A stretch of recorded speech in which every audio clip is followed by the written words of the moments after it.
ಯಾವುದೇ ಒಂದು ವಿಶೇಷ ದಿನಗಳಲ್ಲಿ ಇಂಥ ಒಂದು ತಿನಿಸುಗಳನ್ನು ಮನೆಯಲ್ಲೇ ಮಾಡೋದಾಗಿದ್ದರೆ ಆ ದಿನದ ವಿಶೇಷತೆಗೆ ಮನೆ ಮಂದಿಗೆಲ್ಲ ಸಂತೋಷ ಮತ್ತು ಉತ್ಸಾಹ ಇಮ್ಮಡಿಯಾಗತ್ತಂತ ನಾನು ಹೇಳಲಿಕ್ಕೆ ಬಯಸ್ತೀನಿ. ರುಚಿಕರ ಮತ್ತು ಆರೋಗ್ಯಕರ ರೆಸಿಪಿ ಮಾಹಿತಿಗಾಗಿ ಚಾನಲ್ ಸಬ್ಸ್ಕ್ರೈಬ್ ಮಾಡಿ, ಬೆಲ್ ಐಕಾನ್ ಪ್ರೆಸ್ ಮಾಡಿ. ಸ್ನೇಹಿತರಿಗೆಲ್ಲರಿಗೂ ನಮಸ್ಕಾರ, ಚಾನಲ್ಗೆ ಸ್ವಾಗತ. ಹಬ್ಬದ ದಿನದಲ್ಲಿ ಈ ಒಂದು ವಿಶೇಷ ರೀತಿಯಾದ ತಿನಿಸುಗಳನ್ನು ಯಾವೆಲ್ಲ ರೀತಿ ಮಾಡ್ಬೋದು, ಅದಕ್ಕೆ ಬೇಕಾಗಿರೋಂಥ ಸೀಕ್ರೆಟ್ ಇಂಗ್ರೀಡಿಯೆಂಟ್ಸು, ಟಿಪ್ಸು ಮತ್ತು ಟ್ರಿಕ್ಸ್ ಏನು, ಯಾವ ರೀತಿ ಸರಳವಾಗಿ ಇಂಥ ಒಂದು ರೆಸಿಪಿ ತಿನಿಸುಗಳನ್ನು ಮನೆಯಲ್ಲೇ ಮಾಡ್ಬೋದು ಅನ್ನೋದನ್ನು ನಾವು ಈ ವಿಡಿಯೋದಲ್ಲಿ ತಿಳ್ಕೊಳ್ಳೋಣ ಬನ್ನಿ. ಸ್ನೇಹಿತರೆ, ಈ ರೀತಿ ತಿನಿಸುಗಳು ಮನೆಯಲ್ಲಿ ಚಿಕ್ಕವರಿಂದ ಹಿಡಿದು ದೊಡ್ಡವರಿಗೆ ಎಲ್ಲರಿಗೂ ತುಂಬ ಇಷ್ಟ ಆಗೋಂಥ ಪದಾರ್ಥಗಳು. ಇದನ್ನು ನಾವು ಮನೆಯಲ್ಲೇ ಸರಳವಾಗಿ ಪ್ರಿಪೇರ್ ಮಾಡ್ಬೋದು ಮತ್ತು ಹಬ್ಬ ಮತ್ತು ವಿಶೇಷ ದಿನಗಳಲ್ಲಿ ಈ ಒಂದು ತಿನಿಸುಗಳು ಮಾಡೋದು ತುಂಬಾ ಈಸಿ.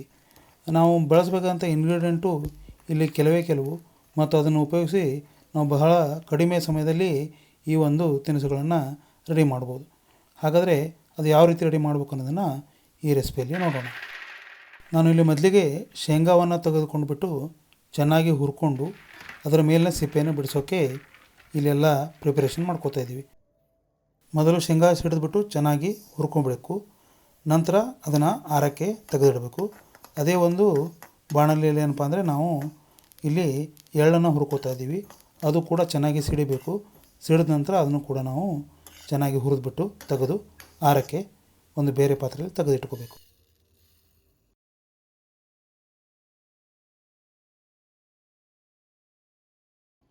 ನಂತರ ನಾವು ಮೊದಲೇ ಆರ್ಲಿಕ್ಕೆ ಇಟ್ಟಿರ್ತಕ್ಕಂತಹ ಹುರ್ಕೊಂಡಿರೋ ಶೇಂಗಾನ ಚೆನ್ನಾಗಿ ಈ ರೀತಿ ಒಂದು ಬಟ್ಟಲ ಅಥವಾ ಪ್ಲೇಟ್ ತೊಗೊಂಡ್ಬಿಟ್ಟು ಚೆನ್ನಾಗಿ ಪ್ರೆಸ್ ಮಾಡಿಬಿಟ್ರೆ ಅದೇನಪ್ಪ ಅಂತಂದರೆ ಹುರ್ಕೊಂಡಿರೋಂಥ ಸಿಪ್ಪೆ ಬೇರೆ ಆಗುತ್ತೆ ಮತ್ತು ಶೇಂಗಾ ಬೀಜ ಬೇರೆ ಆಗಿ ನಮಗೆ ರೆಸಿಪಿಗೆ ಇಲ್ಲಿ ನಾವು ಪ್ರಿಪೇರ್ ಮಾಡೋಕ್ಕೆ ಹೆಲ್ಪ್ ಆಗುತ್ತೆ. ಇದನ್ನು ನಾವು ಒಂದು ಮರದಲ್ಲಿ ಚೆನ್ನಾಗಿ ಈ ರೀತಿ ಪ್ರೆಸ್ ಮಾಡಿಕೊಂಡು ತಗೋಬೇಕು. ನೋಡ್ತಾ ಇದ್ದಿಲ್ಲ, ಈ ವಿಡಿಯೋದಲ್ಲಿ ತೋರಿಸಿದ ಹಾಗೆ ಚೆನ್ನಾಗಿ ಪ್ರೆಸ್ ಮಾಡಿಬಿಟ್ಟು ತೆಗೆದುಬಿಟ್ರೆ ಸಿಪ್ಪೆ ಮತ್ತು ಅದರಲ್ಲಿರುವ ಬೀಜಗಳು ಬೇರೆಯಾಗಿ ಈ ರೀತಿಯಾಗಿ ನಮಗೆ ಸರಳವಾಗಿ ರೆಸಿಪಿಯಲ್ಲಿ ಬಳಸೋಕ್ಕೆ ಹೆಲ್ಪ್ ಆಗುತ್ತೆ. ಇದನ್ನು ನಾವು ಪ್ರಿಪೇರ್ ಮಾಡಿ ಇಟ್ಕೋಬೇಕು. ನಂತರ ಒಂದು ಪ್ಯಾನ್ ಅಥವಾ ಬುಟ್ಟಿನ ತೊಗೊಂಡ್ಬಿಟ್ಟು ಇಲ್ಲಿ ಅಲ್ಯೂಮಿನಿಯ ಅಥವಾ ಹಿಂಡಾಲಿಯಂ ಬುಟ್ಟಿ ಆಗಿದ್ದರೆ ತುಂಬ ಚೆನ್ನಾಗಾಗುತ್ತೆ. ಯಾಕಂದರೆ ಇದು ಕೆಳಗೆ ಅಂಟ್ಕೊಳ್ಳೋದಿಲ್ಲ ಮತ್ತು ಪ್ರಿಪೇರ್ ಕೂಡ ಚೆನ್ನಾಗಿ ಮಾಡ್ಬೋದು. ಇಲ್ಲಿ ನಾನು ಒಂದು ತುಪ್ಪ ಹಾಕ್ಕೊಂಡ್ಬಿಟ್ಟು ಒಂದು ಚಮಚ ಅದಕ್ಕೆ ಬೆಲ್ಲವನ್ನು ಸೇರಿಸ್ತಾ ಇದ್ದೀನಿ. ಇಲ್ಲಿ ಮೀಡಿಯಮ್ ಫ್ಲೇಮ್ನಲ್ಲಿ ಬೆಲ್ಲ ಮತ್ತು ತುಪ್ಪ ಸ್ವಲ್ಪ ಕರಗಿದ ನಂತರ ಇಲ್ಲಿ 250 ಗ್ರಾಮ್ ಬೆಲ್ಲವನ್ನು ತೊಗೊಂಡಿದ್ದೀನಿ. ಇದರಲ್ಲಿ ನಾನು 4 ರಿಂದ 5 ರೆಸಿಪಿನ ಮಾಡ್ತಾಯಿದ್ದೀನಿ. ಇದು ಚೆನ್ನಾಗಿ ತುಪ್ಪ ಮತ್ತು ಬೆಲ್ಲ 250 ಗ್ರಾಮ್ ಬೆಲ್ಲ ಕರಗಿಬಿಟ್ಟು ಒಂದು ಆಣ ಅಂದರೆ ಒಂದೆಳೆ ಪಾಕ ಬರೋವರೆಗೂ ನಾವು ಇದನ್ನು ಮಾಡ್ತಾ ಹೋಗಬೇಕು. ಇದರಲ್ಲಿ ನಾನು 2 ರೀತಿ ಪಾಕನ ಸಿದ್ಧ ಮಾಡ್ತಿದ್ದೀನಿ. ಮೊದಲಿಗೆ ಪೂರಿ ಉಂಡೆ ಮತ್ತು ಅಳ್ಳಿನ ಉಂಡೆನ ರೆಡಿ ಮಾಡೋಕ್ಕೆ ಇಲ್ಲಿ ಒಂದು ರೀತಿಯಾದಂಥ ತೆಳುವಾದ ಪಾಕ, ನಂತರ 2 ಎಳೆ ಪಾಕನ ಇಲ್ಲಿ ಚಿಕ್ಕಿ ಹಾಗೆ ನಾವಿಲ್ಲಿ ಮಾಡತಕ್ಕಂತಹ ಶೇಂಗಾ ಮತ್ತು ಪುಟಾಣಿಯ ಒಂದು ಉಂಡೆನ ರೆಡಿ ಮಾಡ್ಕೊಳ್ಳೋಕೆ ಕೂಡ ಇಲ್ಲಿ ನಾವು 2 ಎಳೆ ಪಾಕನ ಸಿದ್ಧ ಮಾಡ್ಕೋತಿದ್ವಿ. ನೋಡ್ತಾ ಇದ್ರಲ್ಲ, ಸ್ವಲ್ಪ ಕೈ ಆಡಿಸಿದ ನಂತರ ಸ್ವಲ್ಪ ಗಟ್ಟಿಯಾಗಿ ಒಂದು ಹದದಲ್ಲಿ ಮೂಡಿ ಬರುವಂತಹ 1ನೇ ಎಳೆ ಪಾಕಕ್ಕೆ ನಾವು ಪೂರಿ ಉಂಡೆ ಮತ್ತು ಅಳ್ಳು ಉಂಡೆನ ರೆಡಿ ಮಾಡ್ಕೊಳ್ಳೋಣ. ಅದು ಮಾಡ್ಕೋದು ತುಂಬ ಸುಲಭ. ಮೇಲೆ ನಾವು ಅಳ್ಳನ್ನು ತೊಗೋಬೇಕು, ಅದಕ್ಕೆ ಮೇಲೆ ಎಳೆಯಾದಂಥ 1 ಎಳೆ ಪಾಕನ ಹಾಕೋಬೇಕು. ಇಲ್ಲಿ ನೀವು ಸಾಧ್ಯವಾದಷ್ಟು 2 ರಿಂದ 3 ಚಮಚದಷ್ಟು ನೀವು ಈ ರೀತಿಯಾಗಿ ಸ್ವಲ್ಪ ಬಿಸಿಯಾಗಿರುತ್ತೆ. ಮೊದಲು ನೀವು ಚಮಚದಿಂದ ಕಲಿಸ್ಕೊಂಡ್ಬಿಟ್ಟು ಸ್ವಲ್ಪ ಅದಕ್ಕೆ ಉಪ್ಪನ್ನು ಸೇರಿಸಿಬಿಟ್ಟು ಈ ರೀತಿಯಾಗಿ ಕೈಯಿಂದ ಕಟ್ಟಬೇಕು. ಪಾಕ ತುಂಬ ಸುಡುತ್ತೆ, ಜಾಗರೂಕತೆಯಿಂದ ಈ ರೀತಿ ಮಾಡಬೇಕು. ಮೊದಲು ಪಾಕ ಹಾಕಿದ ನಂತರ ಸುಡ್ತಾ ಇರುತ್ತೆ. ಮೊದಲು ನೀವು ಚಮಚದಿಂದ ಅಥವಾ ಒಂದು ಸೌಂಟ್ನಿಂದ ಕಲಿಸ್ಕೊಂಡ್ಬಿಟ್ಟು ನಂತರ ಈ ರೀತಿಯಾಗಿ ನೋಡ್ತಾ ಇದ್ದಿಲ್ಲ. ಈಗ ನಾವು ಚುರುಮರಿ ಉಂಡೆನೂ ಕೂಡ ಮಾಡ್ತಾಯಿದ್ದೀವಿ. ಇದು ಕೂಡ ಹದವಾಗಿ ಪಾಕ 1 ಎಳೆ ಪಾಕನ ಹಾಕ್ಕೊಂಡ್ಬಿಟ್ಟು ಮೊದಲು ನಾವು ಒಂದು ಕೈಗಸೆ ಅಂದರೆ ಚಮಚ ಅಥವಾ ಸೌಂಟು ಈ ರೀತಿಯಾಗಿ ತೊಗೊಂಡ್ಬಿಟ್ಟು ಕೈ ಆಡಿಸಿ ನಂತರ ಕೈಯಿಂದ ನಿಧಾನವಾಗಿ ಕಟ್ತಾ ಹೋಗಬೇಕು. ಯಾಕಂದರೆ ತುಂಬ ಪಾಕ ಬಿಸಿಯಾಗಿರೋದ್ರಿಂದ ಕೈ ಸುಡೋ ಚಾನ್ಸಸ್ಸು ಹೆಚ್ಚಾಗಿರುತ್ತೆ. ಆದಷ್ಟು ನೋಡಿಕೊಂಡು ಜಾಗರೂಕತೆಯಿಂದ ಕಟ್ಟಬೇಕು.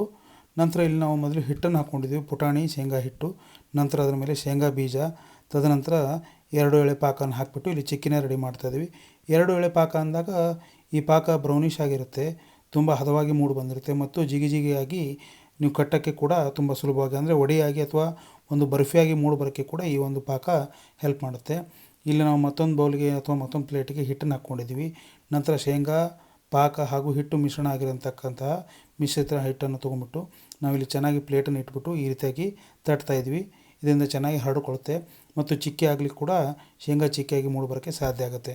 ನೋಡ್ತಾ ಇರಲ್ಲ, ಇದು ತಿನ್ನೋಕ್ಕೆ ತುಂಬ ಟೇಸ್ಟಿಯಾಗಿರುತ್ತೆ. ಸ್ವಲ್ಪ ಉಪ್ಪನ್ನು ಮಿಶ್ರ ಮಾಡೋದ್ರಿಂದ ಈ ಒಂದು ರೆಸಿಪಿ ಮತ್ತೊಂದಷ್ಟು ಹೆಚ್ಚಿಗೆ ಟೇಸ್ಟಿಯಾಗಿ ಮೂಡಿಬರೋಕ್ಕೆ ಸಾಧ್ಯ ಆಗುತ್ತೆ.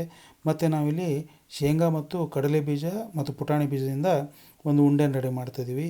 ಇದು ಶೇಂಗಾ ಉಂಡೆ ಅಂತ ನೀವು ಕರಿಬಹುದು. ಇದನ್ನು ನಾವು ಶೇಂಗಾ ಪುಟಾಣಿ ಹಾಕಿಬಿಟ್ಟು ನಾವು ನೋಡ್ತೀವಿ, ಚಿಕ್ಕವರಿದ್ದಾಗ ಜಾತ್ರೆಗೆ ಹೋದಾಗೆಲ್ಲ ಈ ರೀತಿ ಉಂಡೆ ಸುಮಾರಾಗಿ ಮಾರೋಕ್ಕೆ ತಿನ್ನೋಕ್ಕೆ ಸಿಗ್ತಾಯಿತ್ತು. ಇದನ್ನು ನಾವು ಮನೇಲಿ ಈ ರೀತಿಯಾಗಿ ಪ್ರಿಪೇರ್ ಮಾಡ್ಕೊಂಡು ಮಾಡಿದಾಗಿದ್ರೆ ಮಕ್ಕಳಿಗೆ ಮತ್ತು ಮನೆಯಲ್ಲೇ ಇದೊಂದು ಎನರ್ಜಿ ಫುಡ್ಡಾಗಿ ಕೂಡ ಆವಾಗವಾಗ ನಾವು ಸೇವಿಸ್ಬೋದು. ನಂತರ ನಾನು ಅದೇ ಒಂದು 2 ಎಳೆ ಪಾಕಕ್ಕೆ ಇಲ್ಲಿ ಎಳ್ಳನ್ನು ಹಾಕ್ಕೊಂಡ್ಬಿಟ್ಟಿದ್ದೀನಿ. ಇದನ್ನು ಕೂಡ ಚೆನ್ನಾಗಿ ಮಿಶ್ರ ಮಾಡಿಬಿಟ್ಟು ಒಂದು ಪ್ಲೇಟ್ನಲ್ಲಿ ಹಿಟ್ಟನ್ನು ಹಾಕ್ಕೊಂಬಿಟ್ಟು, ಅಂದರೆ ಇದು ಸಾಧಾರಣವಾಗಿ ಪುಟಾಣಿ ಅಥವಾ ಶೇಂಗಾ ಹಿಟ್ಟನ್ನು ಹಾಕ್ಕೋಬೋದು. ಅದ್ರ ಮೇಲ್ಗಡೆ ಏನಪ್ಪ ಅಂದರೆ ಈ ಮಿಶ್ರಣನ ಹಾಕಿಬಿಟ್ಟು ಚೆನ್ನಾಗಿ ಬಟ್ಟಲಿನಿಂದ ಪ್ರೆಸ್ ಮಾಡಿ ಅದನ್ನು ನಾವು ಪೀಸ್ ಮಾಡಿ ಈ ರೀತಿಯಾಗಿ ಒಣಗಕ್ಕೆ ಬಿಟ್ಟು ನಂತರ ಸರ್ವ್ ಮಾಡಿ ಹಬ್ಬ ಹರಿದಿನಗಳಲ್ಲಿ ಪೂಜೆಗಾಗಿರ್ಬೋದು, ನೈವೇದ್ಯಕ್ಕಾಗಿರ್ಬೋದು, ಪ್ರಸಾದಕ್ಕಾಗಿರ್ಬೋದು ಮತ್ತು ಮನೆ ಮಂದಿಗೆಲ್ಲ ಸಿಹಿ ತಿನಿಸಾಗಿ ಇದನ್ನು ಕೊಟ್ಬಿಟ್ಟು ಸಂಭ್ರಮದಿಂದ ಆ ಒಂದು ಆಚರಣೆಯನ್ನು ಮಾಡೋಕ್ಕೆ ಹಬ್ಬ ಹರಿದಿನಗಳಲ್ಲಿ ವಿಶೇಷವಾಗಿ ಇಂಥ ಒಂದು ಸಿಹಿ ತಿನಿಸುಗಳು ಚೆನ್ನಾಗಿ ಮೂಡಿಬರುತ್ತೆ ಅಂತ ಹೇಳ್ಬೋದು. ನೀವೊಮ್ಮೆ ಮನೆಯಲ್ಲಿ ಟ್ರೈ ಮಾಡಿ, ಯಾವ ರೀತಿ ನಿಮ್ಮ ರೆಸಿಪಿ ಬಂತು ಅಂತ ಹೇಳೋಕ್ಕೆ ಮರಿಬೇಡಿ. ಈ ಒಂದು ಎಲ್ಲ ಸಿಹಿ ತಿನಿಸುಗಳನ್ನು ಮಾಡುವಂತಹ ಒಂದು ಸಾಂಪ್ರದಾಯಿಕ ರೆಸಿಪಿ ವಿಡಿಯೋ ನಿಮಗೆ ಉಪಯುಕ್ತವಾಗಿ ಅಂತ ನಾನು ಭಾವಿಸ್ತೀನಿ. ಸ್ನೇಹಿತರೆ, ಈ ವಿಡಿಯೋ ನಿಮಗೆ ಇಷ್ಟ ಆದಲ್ಲಿ ಲೈಕ್ ಮಾಡಿ ಮತ್ತು ಹೆಚ್ಚು ಶೇರ್ ಮಾಡಿ. ಹಾಗೆ ನಿಮ್ಮಿಂದ ಏನಾದರೂ ಕ್ವೈರಿ ಇದ್ದರೆ ಅದನ್ನು ಕೂಡ ಕಮೆಂಟ್ ಮೂಲಕ ತಿಳಿಸ್ಬೋದು. ಮತ್ತು ಚಾನಲ್ಗೆ ಸಪೋರ್ಟ್ ಮಾಡೋಕ್ಕೆ ಕೂಡ ಮರಿಬೇಡಿ. ಮತ್ತು ಇದೇ ರೀತಿಯಾಗಿ ರುಚಿಕರ ಮತ್ತು ಆರೋಗ್ಯಕರ ರೆಸಿಪಿಯೊಂದಿಗೆ ನಾನು ನಿಮಗೆ ಮುಂದಿನ ವಿಡಿಯೋದಲ್ಲಿ ಸಿಗ್ತೀನಿ. ಅಲ್ಲಿವರೆಗೂ ನಿಮ್ಮ ಆರೋಗ್ಯನ ಕೂಡ ಕಾಪಾಡಿಕೊಳ್ಳಿ. Take care. ಟಾಟಾ. ಬಾಯ್ ಬಾಯ್.